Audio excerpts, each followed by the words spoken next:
Hello everyone. 안녕하세요. 조앤박 토익스피킹 훈련소의 조앤박입니다. 자, 여러분 토익스피킹 빅토스 스타트의 오리엔테이션 강의에 오셨는데요. 이 빅토스 스타트는 대체 무엇이고 무엇을 배우게 되며 어떻게 진행되는지에 대해서 제가 간략하게 그리고 빠르게 소개를 해드리도록 할게요. 시작해볼까요? Here we go. 네, 우선 토익 스피킹 시험에 대해서 좀 궁금해 하시는 분들도 계셔서 이 시험 자체가 어떤 문제인지 또 내용들은 어떤 것들이 나오는지를 간략하게만 좀 소개를 해드릴게요.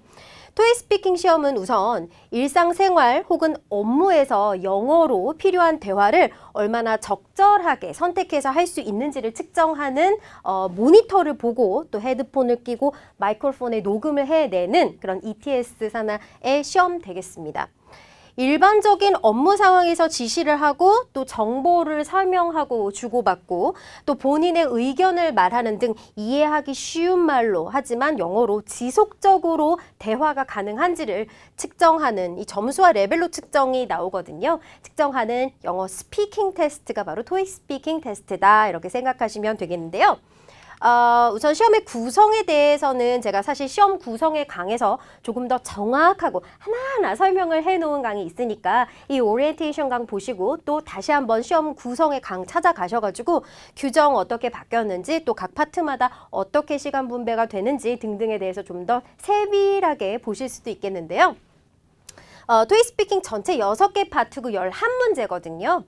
이전과는 다르게 2019년 6월 1일자부터는요. 준비 시간이 조금 늘거나 아예 없었던 문제들에도 조금씩 준비 시간을 주고 또 심지어는 노트 테이킹까지 가능해졌기 때문에 이전에 아무래도 좀 초의 압박 때문에 토익 스피킹 시험을 보기 두렵다, 무섭다 하셨던 분들에게는 희소식이 아닐 수 없어요. 그래서 전체 파트 중에서 특히 이 노란색으로 색칠되어져 있는 이 부분에서 빨간색 부분들 보이십니까? 네, 맞아요. 이 부분들에서 초가 뭐 30초였는데 뭐 45초씩 이렇게 15초가 늘고 또 15초 준비였는데 30초가 늘고 이런 식으로 15초씩 늘어난 문제들도 있는가 반면에 아예 준비 시간이 없었던 것들에는 3초 정도씩이라도 좀 생각을 해볼 여지, 말미를 좀 준다고 할까요? 그렇게 조금씩 시간을 늘려줬기 때문에 이전에 비해서는 좀 수월하게 다가갈 수 있지 않나라고 생각합니다. 다시 한번 말씀드리지만 토익 스피킹 시험 규정 변경과 관련된 인강 제가 또 찍어놓은 게 있으니까요. 거기서 다시 한번 하나하나 차곡차곡 설명을 드리는 저의 모습을 한번 더 찾아보시길 바랄게요. 네, 스피킹 시험의 등급과 레벨 점수들인데요. 우리가 빅토스 스타트의 경우는 목표를 레벨 5에서 6까지로 잡고 있어요. 뭐 레벨 5라고 적혀 있는 그 표지나 뭐 교재 안쪽에는 그렇게 적혀는 있지만 사실 제가 말씀을 드리는 답변 틀이나 솔루션 아이디어 팀만 다 암기를 하셔도 레벨 6는 충분히 받으실 수 있으시거든요. 그래서 우선은 기본적으로 처음이신 분들이라면 레벨 5 점수로 따지면 110점, 120점을 우리가 레벨 5 레인지 안에 있다고 보거든요. 이 정도. 그리고 조금 더 열심히 연습을 하신다면 레벨 6인 130점, 140점, 그리고 150점 사이에 이 레벨 6까지도 충분히 가능하시다라는 말씀을 드리고 싶네요. 이 점수 환산 방식이 대체 어떻게 되나요? 하고 물어보는 친구들도 종종 있는데요. 사실 ETS 기관에서는 어떻게 해서 레벨 6, 이 뭐 예를 들어 120점을 받았어요. 내가 왜 이 120점을 받았는지 혹은 130점이 어떻게 레벨 6가 되는지 이런 점수 환산 방식에 대해서 그리고 점수의 측정 그 체크리스트와 그것에 각각 따른 점수 이런 것들은 다 하나하나 오픈을 하진 않습니다.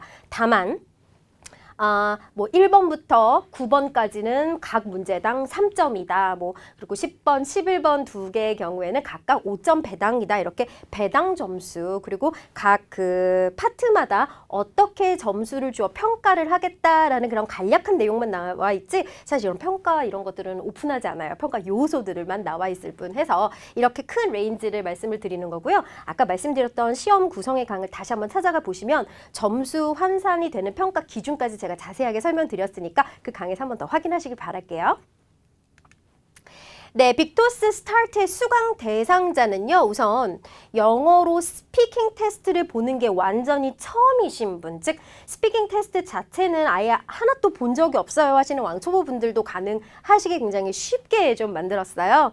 토익 스피킹 시험에 대해서 아예 모르지만 어쨌든 시험 준비가 필요하신 분이라든지 또 인사고과나 취업 때문에 지금 빠르게 점수가 필요하다 하시는 모든 분들에게 가능한 그런 토익 스피킹 스타트 인강과 교재 되겠고요. 강의 특징은요. 우선 최신 기출문제를 여러분들이 얼마나 알고 가는지가 중요하겠죠. 기출문제의 트렌드를 반영해서 빅데이터 아마 많이 들어보셨을 거예요. 빅데이터 안에 돌려서 가장 잘 나오는 빈출문제만 골라서 그 건에 제일 잘 들어맞게끔 제가 만든 만사형통하게 답변이 되는 답변틀 아이디어 솔루션 같은 것들을 제가 제공을 해드립니다. 그걸 저와 함께 인강과 교재를 통해서 막 암기를 하신 다음에 시험장에 가서 최대한 붙여서 쓸 수 있게 말하는 그런 트레이닝을 해드리는 게 바로 토익 스피킹 훈련소거든요. 토스 초보자도 쉽고 간단하게 말씀하실 수 있게 최대한 쉽고 간단한 문법을 핵심 특강으로 계속 말씀을 드리니까요. 문장을 길게 말하는 게 사실 능사는 아니니까 쉽지만 할 말 위주로 하는 그런 스타일로 계속 수업을 간다 생각하시면 좋을 것 같고요. 출제 가능성 높은 문제 아까 제가 말씀드렸지만 빅데이터에서 돌려서 우선순위로 정리를 해놨습니다. 유형별로 정리가 돼 있고요. 많은 공부를 한다기보다는요. 조금 잘 나오는 거 위주로 단기간에 후다닥 해서 점수를 만들어 드리는 그런 스타일의 강의다라고 생각하시면 되겠네요. 강의 특징은요, 4가지의 스텝으로 우리가 구성을 해 가는데요. 기본기, 스텝 1에서는 기본기 다지기를 하실 거예요. 각 파트마다 무슨 문제가 나오고 그 파트의 기본은 무엇이며 요 정도는 미리 좀 미천을 깔아놓자 이런 내용들로 유형 정리를 해드리고 스텝 2에서는 아까 말씀드렸던 만사가 형통해지는 제가 개발한 만사 형통 팁 답변 틀, 시작 문장 같은 것들을 어느 정도 입에 좀 붙여가는, 즉 암기를 하는 파트예요. 쓸거리들을 만들어가는 거죠. 그 다음 스텝 3 자신감 다지기에서는요. 실제 빈출 문제에다가 아이디어, 솔루션, 답변 틀 같은 것을 한번 붙여보면서 아 이렇게 쓰는 거구나 하고 이해를 하신 다음 스텝 4에서는요. 문제들을 계속 한번 적용을 해보면서 실전 감각, 시험 감과 순발력을 쭉 올려가시는 것까지 해서 스텝 1부터 스텝 4까지 제가 개발한 4스텝 시스템으로 공부를 하시게 되십니다. 네. 자, 우리 수강생에게 제가 혜택도 드리는데요. 모의고사 실전 문제 동영상 3회 드리고요. 또 그 모의고사를 제가 열심히 해놓은 해설 강의도 또 무료로 3개 제공해 드립니다. 모의고사 문제 및 모범 답변 mp3 역시 다 제공을 해드릴 예정이니까요. 좀 두려워하셨던 분들은 더 이상 두려움 없이 한번 쉽고 빠르게 도전을 하겠다라고 생각을 해보시기 가장 좋은 찬스일 것 같아요. 네, 제가 우선 간단하게 빅토스 스타트의 오리엔테이션 강에서 토익 스피킹 무엇인지 또 빅토스 스타트에서는 어떤 것들을 배우게 되는지 소개를 해드렸는데요. 실제 뚜껑 열어보면 훨씬 더 간단하다. 내가 왜 진짜 몰랐지? 이런 생각을 하시게 될 겁니다. 자, 그럼 여러분 지금부터 가장 쉽고 빠르게 끝내는 토익 스피킹 훈련소 강의로 가보실까요? 강에서 만나요. 바이바이.